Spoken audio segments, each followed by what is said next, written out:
G D students, unit number 3 है हमारा biodiversity. ठीक है, बायो 9th की बुक है। नेक्स्ट जो हमारा टॉपिक है वो है क्लासिफिकेशन, एम्स एंड प्रिंसिपल्स।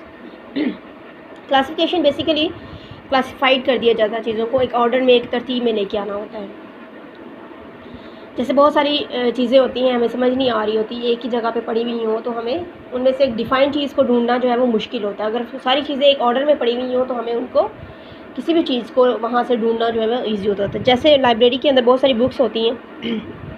आपको कोई एक बुक चाहिए, ठीक है, फॉर एग्जाम्पल आपको साइंस की बुक चाहिए, आप लाइब्रेरी में जाते हो, आप देखते हो कि सारी बुक्स जो हैं वो नीचे ज़मीन पे गिरी हुई हैं, ठीक है, सारी मिक्स एक ही जगह पे इकट्ठी करके रखी हुई हैं। आपको तो आप क्या करोगे, आप उसमें से वो बुक साइंस की ढूंढोगे, ठीक है, यानी वो ढूंढने से आपको मिलेगी, आपको मेहनत करनी पड़ेगी और आप कंफ्यूज भी रहोगे। लेकिन अगर वही सारी बुक्स जो होती हैं वो डिफरेंट शेल्फ्स के अंदर रखी हुई हैं और उन शेल्फ जो होती हैं उनके ऊपर मेंशन कर दिया जाएगी यहाँ पे उर्दू की बुक्स अवेलेबल हैं, शेल्फ के अंदर साइंस की बुक्स हैं, शेल्फ के अंदर मैथ की बुक्स हैं, तो आपके लिए बहुत इजी हो जाएगा। तो क्लासिफिकेशन में भी क्या किया जाता है, जो ऑर्गेनिजम्स हैं, जो डाइवर्सिटी है among the different species with in the species, इस ज़मीन के ऊपर एनिमल्स के अंदर या प्लांट्स के अंदर जो डिफरेंट वैराइटीज़ हैं, स्पीशीज़ रहती हैं, उनको एक जो है वो जितने भी ऑर्गेनिजम्स हैं, लिविंग ऑर्गेनिजम्स, उनको एक डिफरेंट जो है वो ग्रुप्स में रख दिया गया है, जिससे क्या होता है कि हमें किसी भी एनिमल्स के या लिविंग ऑर्गेनिजम्स के बारे में जानने में जो है वो डिफ़िकल्टी नहीं होती है। ठीक है, तो बायोलॉजिस्ट ने क्या किया कि क्लासिफिकेशन कर दी, क्योंकि हर एक जो लिविंग ऑर्गेनिजम्स था उसका बिहेवियर अलहदा था, उसका रहने सहने का अंदाज़ अलहदा था, ठीक है, खुराक को हासिल करने का अंदाज़ अलहदा था, रिप्रोडक्शन हर एक ऑर्गेनिज्म जो है वो अलग-अलग कर रहा था। तो उन्होंने क्या किया, इन सब बेसिस को मद्देनज़र रखते हुए उन्होंने क्लासिफिकेशन की ग्रुप्स बना दिए ताकि उनको इजी हो जाए स्टडी करने के लिए। ठीक है, अब जो बायोलॉजिकल क्लासिफिकेशन होती है एक ऐसा मेथड है, ठीक है, एक ऐसा मेथड है जिसके अंदर बायोलॉजिस्ट जो होते हैं वो ऑर्गेनिजम्स को ग्रुप्स में और सब ग्रुप्स में डिवाइड करते हैं। ठीक है, तो हमारे पास क्या है, बायोलॉजिकल क्लासिफिकेशन जो है is a method by which biologist divide organisms into groups and सब ग्रुप्स। ठीक है, अब एम्स क्या है हमारे पास क्लासिफिकेशन के और हमारे पास बेसिस क्या है क्लासिफिकेशन की, जिसकी बेस के ऊपर हमने क्लासिफिकेशन करनी है। ठीक है, एम्स बेसिकली जो होते हैं the branch of biology which deals with classification, जो डील्स करती है क्लासिफिकेशन को, उसको हम टेक्सोनॉमी बोलते हैं। ठीक है, तो ये आपको टर्म्स टू जो है वो डिफाइंड टर्म्स में भी आ सकता है। टेक्सोनॉमी क्या चीज़ है, यानी बायोलॉजी की वो ब्रांच है जिसमें हम क्लासिफिकेशन को स्टडी करते हैं, डिफरेंट क्लासिफिकेशंस को देखते हैं कि कैसे ग्रुप्स को डिफरेंट ऑर्गेनिज्म को क्लासीफाई किया गया है। और ब्रांच ऑफ बायोलॉजी जो क्लासिफिकेशन को भी डील करती है और इस चीज़ को भी डील करती है कि एवोल्यूशनरी हिस्ट्री की ट्रेसेस क्या हैं, यानी वो ओरिजिनेट कहाँ से हुई है। ठीक है, जैसे कहते हैं कि इंसान जो है पहले क्या था, बंदर था, फिर आहिस्ता आहिस्ता वो इंसान की शक्ल में आया, या फिर डिफरेंट जो है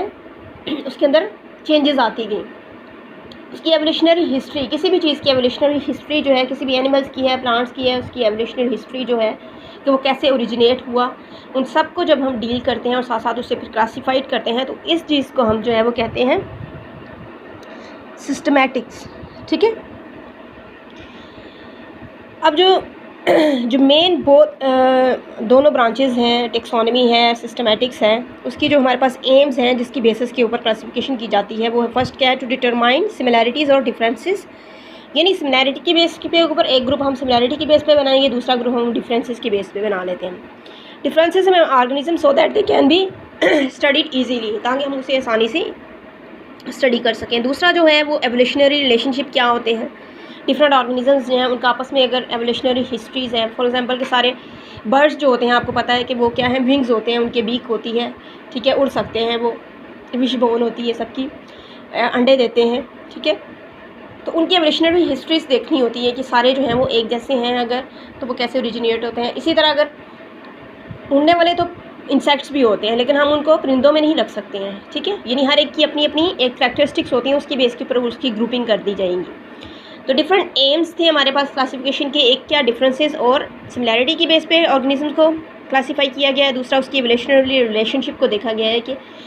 आया उनका जब वो ओरिजिनेट हुए तो उनका आपस में कोई लिंक है या नहीं है, दो ऑर्गेनिजम्स जो होते हैं डिफरेंट।